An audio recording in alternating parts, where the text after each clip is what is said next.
موت سے حضوری مراد ہے، انسان کو حضوری نصیب ہو جاتی ہے.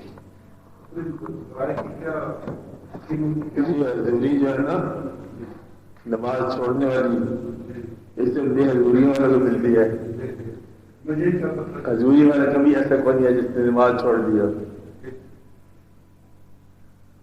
جتنے لوگ حضوری والے ہیں وہ سارے نماز میں قائم ہیں. کسی مستند درویش نے کبھی یہ نہیں کہا اب مجھے حضوری مل گئی ہے تو نماز ذریعہ نہیں رہ گیا. نماز حکم ہے، ذریعہ حضوری نہیں ہے. اور حکم میں کوئی استثناء نہیں ہے کہ کس وقت تک آپریٹو رہے گا، کب حکم چھوڑ دو اور جب حضوریاں تمہیں ہو جائیں تو پھر لوگ نماز چھوڑ دیں. ایسے کبھی نہیں ہوا. یہ نہ کسی نبی نے نماز چھوڑی ہے، نہ کسی ولی نے چھوڑی ہے، تو نہ ہی آپ چھوڑنا ہے اس کو. حضوری ہو تو چاہے نہ ہو، پہلا کام تو نماز فرض ہے تو پوری کرو. رہ گئی حضوری، وہ نماز کا انعام نہیں ہے، وہ اس کی مہربانی ہے. بے شمار دفعہ نماز پڑھتے جاؤ، نہیں حضوری ہوتی نہ ہو. وہ جو ہمارا قلب حضور نہیں ہے، ہم کیسے نماز پڑھیں سال میں؟ اس نے حکم دیا، پڑھتے جاؤ، ادا کرتے جاؤ. یہ شرط بھی نہیں ہے کہ اگر آپ کا دل مائل ہو تو آپ نماز پڑھنا، مائل نہ ہو تو نہ پڑھنا، کبھی بھی نہ پڑھے. حضوری اگر گفتگو کا نام ہے تو شیطان کی گفتگو ہوتی رہی اللہ کے ساتھ، اور راندے کا راندے ہی رہا. اور حضوری کا نام ہے گوتم بدھ کی حضوری ہے، گرو نانک کی بڑی حضوری ہے، بابا گرو نانک مہاراج جی، ٹھیک ہے، جو کچھ بھی کہہ لو حضوری ہے. لیکن ہمارے اسلام کے حوالے سے وہ پوری نہیں ہے. جب حضوری ہے اللہ کے پاس تو پھر اللہ کے دین کو قبول کر. اور اللہ کا دین جو ہے نا وہ اللہ کے نبی صلی اللہ علیہ وسلم کے حوالے سے ہے. صرف یہ نہیں کہ آپ حضور پاک کی تعریف کرتے ہو. حضور پاک کی تعریف تو ساری کائنات کرے گی، محمود نام ہی آتا ہے. بات نہیں ہے، محمد کا مطلب ہی یہی ہے، تعریف تو کرے گی ساری کائنات، جن و انسان فلک ملک سب وہ تعریف کریں گے. لیکن سوال ہے کہ ان کے بتائے ہوئے دین پر چلنا، یہ ہے تعریف، اصل تعریف. وہ تو کافر بھی تعریف کرتے تھے جو کہتے ہم اسلام کو نہیں مانتے لیکن ہم آپ کو ضرور مانتے ہیں. تو مطلب یہ ہوا کہ جب تک کوئی آپ کے بتائے ہوئے راستے اور دین پر نہ چلے تو یہ تسلیم نہیں ہے. اس کا مطلب یہ ہوا کہ اللہ تعالیٰ کی حضوری جو ہے یہ بالیقین اللہ کے دین پر چلنے کا نام ہے. اور اللہ کے دین پر چلنے کا نام بالیقین جو ہے وہ اسلام اور اسلام کے احکامات اور ارکان شامل ہیں. اور جب کبھی کوئی اسلام میں داخل ہوتا ہے تو اس پر نماز فرض کر دی جاتی ہے، چاہے آسان ہو چاہے مشکل ہو. یہ نہیں کہ آسان ہو گئی ہے اب اس کے ذریعے اللہ تو مل گیا، اللہ کے ملنے کے بعد تو نماز فرض ہوئی ہے. مشکل تو یہ ہے، فرض کے بعد اگر اللہ ملتا تو پھر تو آسانی تھی. وہ تو جب اسے ملنے ہیں پھر فرض ہوئی. کہا اچھا ملاقات ہو گئی ہے تو پھر نماز پڑھ لو. اگر پہلے پتہ ہوتا تو ہم ملتے ہی نہ. یہ بات ہے بھائی، گویا کہ حضوری کے بعد نماز فرض ہوئی تو نماز سے حضوری نہیں ملنی.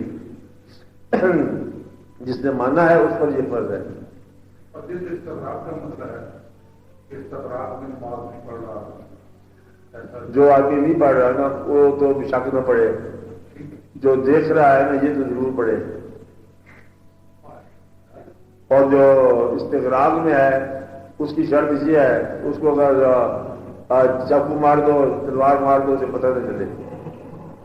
اگر اسے پتہ چل جاتا ہے تلوار کا، یا بڑے بڑے لوگ تمہاری میں استغراق ہوتا ہے ان کو پنچ بولو تو کہتے چل جان دے سکا ہے رہنے دو. تو ایک آدمی کو ہم نے کہا قوالی میں بات کر بھائی کافی ہو گیا. کہتے بڑے پیسے خرچ ہوئے چھوڑ دے مجھے کرنے ضرورت کیا سمجھا بات. قوالی میں جس کو پیسے دینے کا ہوش ہے کہ جو باقی پیسے واپس لے آؤ، ہاں وہ پھر رقص کرتا جا رہا ہے، 1 روپیہ اور پھر رقص کرتا جا رہا ہے. یہ جو ہے نا رقص اور مستی اور استغراق یہ صرف کے صرف مذاق ہی ہے.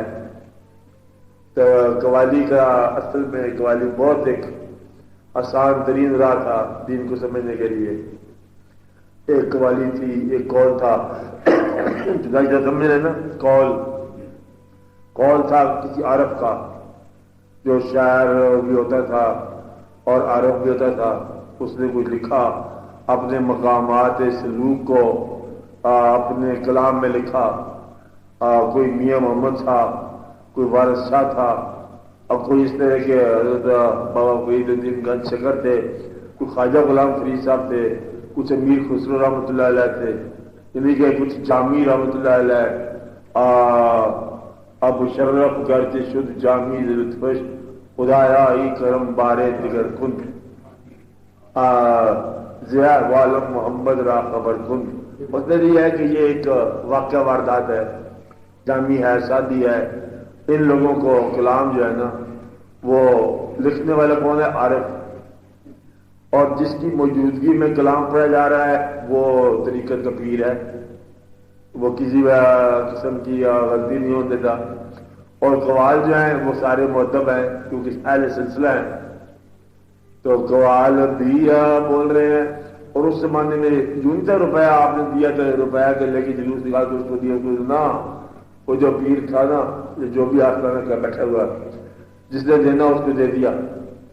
یا شروع میں تو یہ بھی نہیں تھا، جو کسی نے پیش کرنا تھا بعد میں کر دیا یا پہلے کر دیا. 12 وہ قوالی بھی ہوئی. تو قوالی جو تھی یہ سیر مقامات تھی، سیر مقامات، کہ آپ نے کس نے کیا سیر کی. اور خدا خود میر مجلس بود اندر لا مقام خسرو، ایک مقام آ گیا. ہمیں کبھی ایسا نوٹ نہیں کیا. خدا خود میر مجلس بود اندر لا مقام خسرو، محمد شمع محفل بود شب جائے کہ من بودم. اب یہ خسرو کہہ رہا ہے، لہذا اس کے اندر کوئی بات ہوگی. اب وہ بات اگر آپ کے ساتھ وارد ہوگی تو پھر وہ نقشہ ہو بہو یا عین بین نظر آئے گا کہ یہ ایسا واقعہ ہوا، کہ یہ کہاں واقعہ ہو رہا تھا. کہ یہ حالانکہ واقعہ پرانا ہے. جب خسرو نے دیکھا، آپ تو آج دیکھ رہے ہو نا، کیونکہ آج کے ساتھ حال ہے. تو گویا کہ عرفان کا مقام وہ ہوتا ہے جو کسی زمانے میں کسی ایک پر وارد ہو تو ہر زمانے میں ہر ایک پر وارد ہو سکے. مقام عرفان یہ ہے. مقام عرفان کا مطلب یہ ہے کہ جو ایک زمانے میں کسی ایک پر وارد ہوا وہ آئندہ زمانے میں بھی کسی ایک پر کبھی نہ کبھی وارد ہو جائے. یہ بات سمجھائی؟ کیونکہ یہ ہے قرآن پاک کی جس طرح عظمت ہے، اللہ کا جو ارشاد ہے. حالانکہ ارشاد تو 1400 سال پہلے کہا اللہ نے. کہتے ہیں اس معاشرے کے لیے تھا، اس معاشرے کے لیے کہا تھا. ہم اس معاشرے والے بھی تو اس کو فالو کر رہے ہیں، تو ہمارے بعد کی نسلیں بھی فالو کریں گی. تو گویا کہ جو حقیقت ہے وہ ایک زمانے میں جو صادق آتی ہے وہ ہر زمانے میں بھی صادق آتی ہے. کوئی زمانہ آج سے 400 سال بعد اگر یہ آ جائے کہ انسانوں کے بارے میں یہ کہا جائے کہ انسان 3 آنکھوں والے پیدا ہو گئے، آپ کبھی نہ ماننا، ایسا کبھی نہیں ہوگا. مطلب یہ ہے کہ صداقت جو ہے نا تخلیق کی، وہ یہ ہے کہ جو کچھ ایک دفعہ ہوا وہ ویسے ہی ہوگا. صداقت کے باب میں جھوٹ بدلتا رہتا ہے، بدلتے رہتے ہیں انداز کوفی و شامی. اور مقام شبیر کے بارے میں یہ کہا ہے کہ یہ ہمیشہ رہنے والا ہے، اس کے اندر کوئی تبدیلی نہیں ہے. مقصد یہ ہے کہ یہ ایک ایسا مقام ہے حقیقت کا، صداقت کا، جس میں چین نہیں آتا. اور اس کے واقعات وہی ہوتے ہیں جو ویسے ہوتے ہیں جو ایک کے ساتھ ہو گیا نا.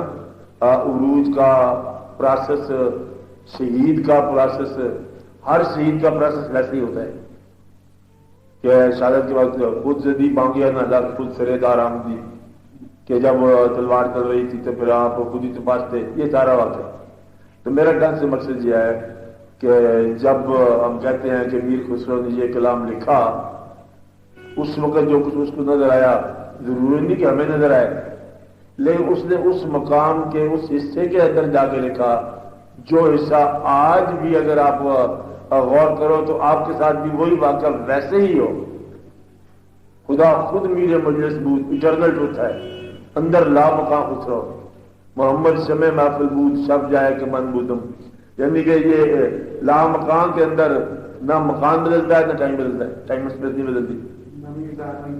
ہاں مطلب وہ کہتے ہیں نمی دانم ساتھ ہی بیان کر رہے ہیں. میں یہ کہہ رہا ہوں کہ جو بزرگوں نے کلام کہا وہ ایک مقامات کی سیر کرائی. قوالی راستہ تھا سیر کا، اور آج جو قوالی ہے یہ انسان کے راستے میں رکاوٹ بن گئی ہے کہ جو قوالی سننے والے ہیں وہ بھی صحیح نہیں ہیں اور قوال بھی بد نیت ہیں.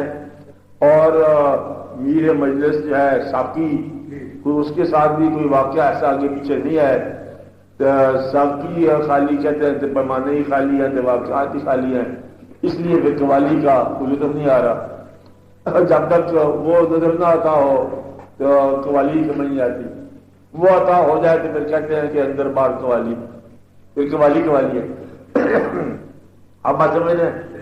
لہذا اللہ کا جو حکم مان رہے ہیں آپ، اللہ کا حکم کوئی بھی یہ نہیں ہے کہ جب آپ کے پاس اس حد تک استعداد آ جائے تو یہ حکم آپریٹو نہیں رہے گا. آپ بات سمجھ رہے ہیں نا کہ رزق کماؤ، لیکن یہ نہیں کہا جب آپ کے پاس پیسے زیادہ آ جائیں تو رزق کمانا بند کر دو، پھر کماتے جاؤ. آپ عبادت کرو، یہ نہیں کہا جب آپ کے درجات میں اضافہ ہو جائے عبادت بند کر دو. کسی پیغمبر نے بھی بند نہیں کی عبادت، کسی ولی نے بند نہیں کی. تو مطلب یہ ہے کہ اللہ کے احکامات جو ہے نا زندگی گزارنے کے ہو یا عبادت کے ہو یا سلوک ہو لوگوں کے ساتھ، اللہ کے جو ہے نا کبھی وقفے وقفے کے احکامات جاری نہیں کرتے. بات نہیں نا، وہ جو حکم ہوتا ہے وہ ہمیشہ ہوتا ہے، پرینیل ہوتا ہے، ہمیشہ رہنے والا، اس کا مقام ہمیشہ ہے. اس لیے وہ لوگ جو کہتے ہیں کہ اب ہم نماز کس کی پڑھیں جب ہم خود ہی وہ ہمارے ساتھ ہے تو کس کی پڑھیں؟ اسی کی پڑھو. اور ساتھ رہنے والے کا پردہ ہی یہی ہے کہ پڑھو. بات ہی سمجھ آئی؟ تو اس لیے یہ اس کے اندر جو ہے نا کبھی جھوٹ نہ ملانا، ورنہ آپ کے اندر جو ہے نا جھوٹ پیدا ہونے کا بڑا امکان پیدا ہو جاتا ہے کہ جی اب تو ہمیں ہر وقت نظر آتا ہے اور یہ اپنا کعبہ، دل میں کعبہ ہے، دل میں مسلح ہیں، ہم اندر ہی نماز پڑھ لیتے ہیں، اندر ہی بانگاں ہوتی ہیں، اندر ہی ہے تو ٹھیک ہے.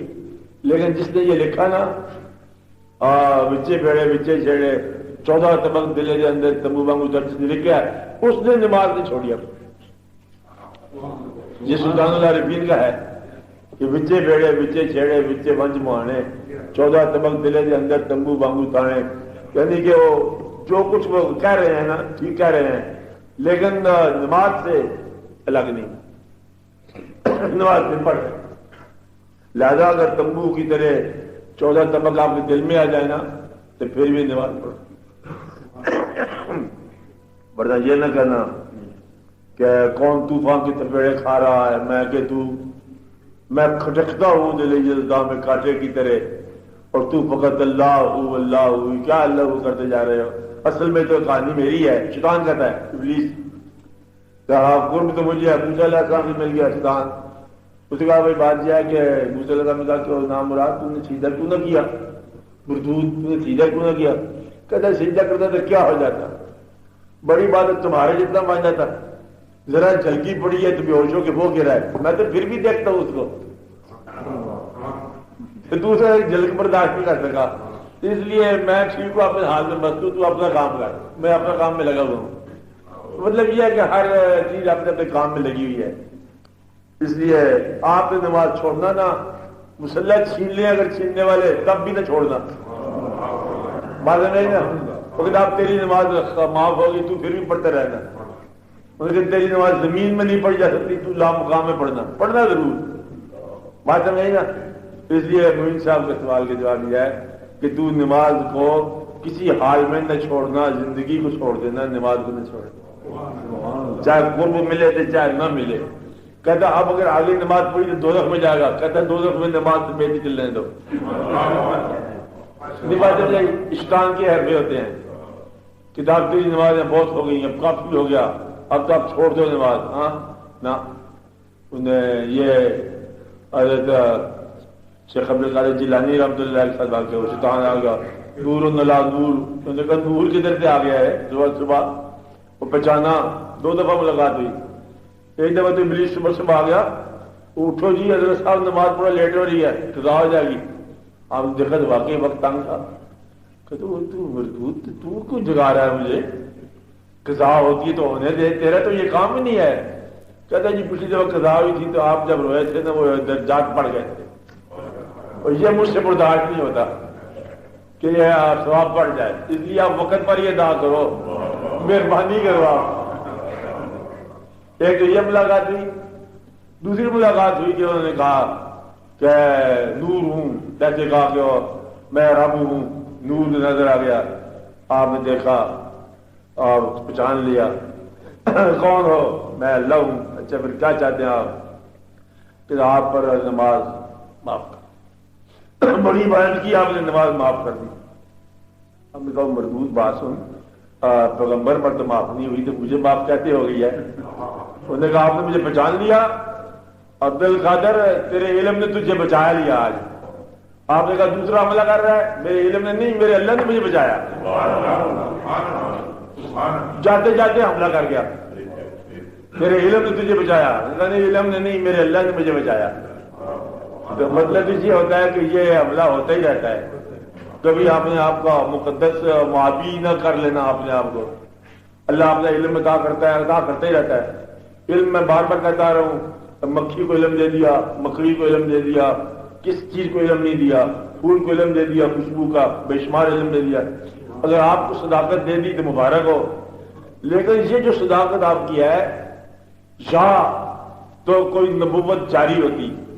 غور والی بات ہے، نبی کا کام جب بھی ہوا پچھلی شریعت کو ماننے کے بعد منسوخ کر کے نئی رائج کرنا، ماننے کے بعد کہ وہ شریعت بالکل ٹھیک تھی، لیکن چونکہ اب اس کا عمل نہیں جاری تو لہذا اب شریعت ہماری یوں چلے گی۔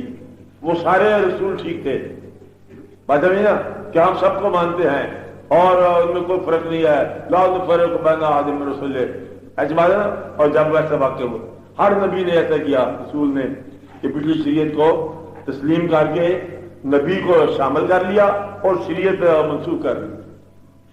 لیکن یہ چونکہ لا نبی آبادی، اب نبی نہیں آنا، اس کا مطلب ہے کہ یہ شریعت منسوخ نہیں ہونی، اس لیے مطلب منسوخ نہیں ہونے کا مطلب یہ ہے کہ یہی عبادت چلتی جائے گی اب قیامت تک، اس عبادت میں فرق نہیں آنا۔ اگر کوئی نبی آنا ہوتا نا تو پھر بڑا آسان تھا مسئلہ، ایک نبی آگے ہونے کا، یہ نمازوں کی بات نہیں ہے، اب کوئی اور ہی کارروائی ہونی چاہیے۔ اللہ کریم نے مطلب اب یہ کہہ دیا، اب وہ جو اللہ ہے پہلے والا، وہ تو کمٹمنٹ کر لی اس نے کہ اب یہ دین فائنل ہے، میرا دین ہے، اور اللہ کے نبی صلی اللہ علیہ وسلم کہ میرے بعد نبی نہیں آنا، لہذا اب کوئی نبی مذہب کے اندر تو نہیں آتا تھا۔ پہلے جب نبی آتے تھے پچھلے نبیوں کو مانتے تھے، اب آپ پچھلے نبی کو ماننے بغیر گزارا نہیں ہے، اور جب مانتے ہو تو دین وہی رہے گا۔ بات سمجھ نا، اس لیے دین میں امینڈمنٹ نہیں ہونی ہے، اور اللہ کریم نے بھی امینڈمنٹ نہیں کرنی۔ اب آتا ہے نا، تو گویا کہ یہ دین چلتا جائے گا، یہی عبادات چلتے جائیں گے، زندگی آپ کی بھی وہی ہے، کیا زندگی میں تبدیلی ہونی ہے، کھاتے پیتے لگے جا رہے چلے گئے، کچھ بابا ہیں کچھ دادا ہیں، چل سے چل زندگی ختم ہوتی جا رہی ہے۔ آپ کو پتہ ہی ہے کہ زندگی، اب کسی بوڑھے سے پوچھو اتنا زندگی، کہتے ہیں ابھی پروگرام زندگی کا بن ہی رہا تھا، وہ تو پتہ چلا ختم ہی ہو گیا۔ یعنی کہ ابھی مجھے سمجھ نہیں آئی زندگی کی، میں سوچ رہا تھا کہ زندگی کیسے گزارنی ہے، وہ پتہ چلا کہ زندگی ختم ہو گئی ہے۔ یہ کوئی پتہ نہیں چلا بات کا، واقعی بات کا پتہ نہیں چلتا۔ جو بات پتہ چلتی ہے اور وہ عمل میں نہیں آتی، اور جو ہم عمل کر رہے ہیں اس کو نتیجہ سمجھ نہیں آتا ہم کیا کر رہے ہیں۔ ہر آدمی یہ کہتا ہے کہ دیکھو کچھ نہ کچھ بھی میں نے کرنا ہے، وہ ابھی پروگرام شروع نہیں ہوا، ابھی جاری نہیں ہوا، تو پھر ایک اور پروگرام جاری ہو گیا کہ چلو آنکھوں سے آنسو جاری ہو گیا۔ اینڈ ہو گیا زندگی کا. اب بات سمجھ رہے نا؟ تو مطلب یہ ہوا کہ زندگی جو ہے یہ اپنی مصروفیات میں ختم ہوتی جا رہی ہے، اور آپ ابھی زندگی کو شروع کرنے کے پروگرام میں ہیں کہ ہم نے بھی زندگی کا آغاز کرنا ہے. وہ زندگی اختتام میں جا پہنچی ہے. آپ بات سمجھ رہے؟ اس لیے اس زندگی کے اندر عبادات پہ بحث کرنے کی بجائے زندگی کو سمجھنے کی بات کی جائے. اگر قرب عطا کیا نماز نے تو نماز کا شکریہ ادا کر کے اور پڑھو اس کو، کیونکہ قرب جو ہے نا یہ کسی نقطے کا نام نہیں ہے. قرب جو ہے نا ہر دور میں بڑھتا چلا جاتا ہے. یا جس طرح مطلب پیغمبر، ہر پیغمبر قریب ہے، لیکن جو قریب ہے وہ بہت قریب ہے. تو گویا کہ قرب کے درجات جو ہے نا یہ بڑھتے چلے جاتے ہیں. اس لیے ہر نماز آپ کو ایک درجہ آگے تقرب میں لے جاتی ہے. اور جب آپ کو نماز کی حقیقت سمجھ آ گئی ہے کہ یہ قرب دلا رہی ہے، پھر آپ کہاں چھوڑیں گے؟ اللہ منسوخ کرے نماز کو تب کیا پڑھتے جاؤ گے؟ یہ تو قرب دلا رہی ہے. لہٰذا وہ نقلی قرب ہے جو نماز چھوڑنے والا ہے. یہ بات سمجھے نا؟ تو اب رہ گیا استغراق. جس پر استغراق ہے نا وہ خود بیان کرے کہ استغراق کیا ہے اس کا. جن لوگوں کو استغراق مذہب میں ہوا ان لوگوں نے بھی اذان کے بعد اور نماز تک استغراق میں خاموش ہو گئے. استغراق جو ہے نا خاموش ہو گیا. اور یہ واقعہ کئی دفعہ کئی بزرگوں کے ساتھ ہوا. کشتگان خنجر تسلیم را وہاں بھی واقع ہوا، اذان ہوئی خاموش، جب نماز گزر گئی پھر وہ حال شروع ہو گیا. تو یہ لحاظ کرتے رہے سارے.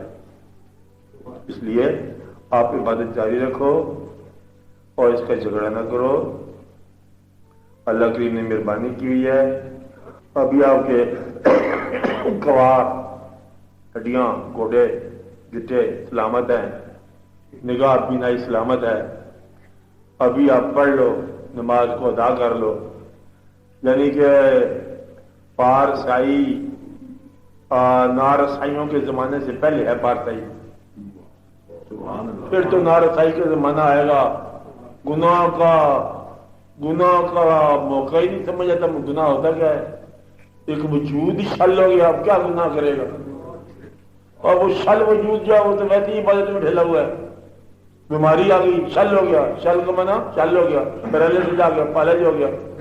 اب یہ شل ہے نا یہ سمجھو کہ عبادت میں ہے، وجود کی عبادت. کیونکہ اس کے بعد اب تو اور واقع نہیں رہ گیا بیچارے کے بعد. اسے کچھ پتہ نہیں ہے کیا ہوگا. بات نہیں ہے. اس لیے اس سے پہلے کہ بینائیاں چھن جائیں، اس سے پہلے کہ ہاتھ کے اعمال آپ کے کمزور ہو جائیں، اس سے پہلے کہ بدن کے اندر طاقتیں اور رانائیاں ختم ہو جائیں، آپ اپنے زمانے کا شکر ادا کرتے ہوئے، اس جوانی کا لحاظ کرتے ہوئے اپنے نماز جاری رکھو، عبادت جاری رکھو. اور جب کوئی عبادت مل جائے شکر ادا کیا کرو اللہ کا کہ عبادت کا موقع مل گیا. اللہ جب مہربان ہوتا ہے تو اپنے راستے کو اس آدمی پر آسان کر دیتا ہے. بس یہ یاد رکھنا، جس پر اللہ مہربان ہو اس پر اپنا راستہ آسان کر دیتا ہے. ورنہ آج کل کے زمانے میں بڑا مشکل ہے نماز پڑھنا، اللہ کا خیال کرنا بڑا مشکل ہے. لیکن جن پر مہربانی ہے ان کے لیے بڑا آسان ہے. شریعت میں مشکل کو نہیں.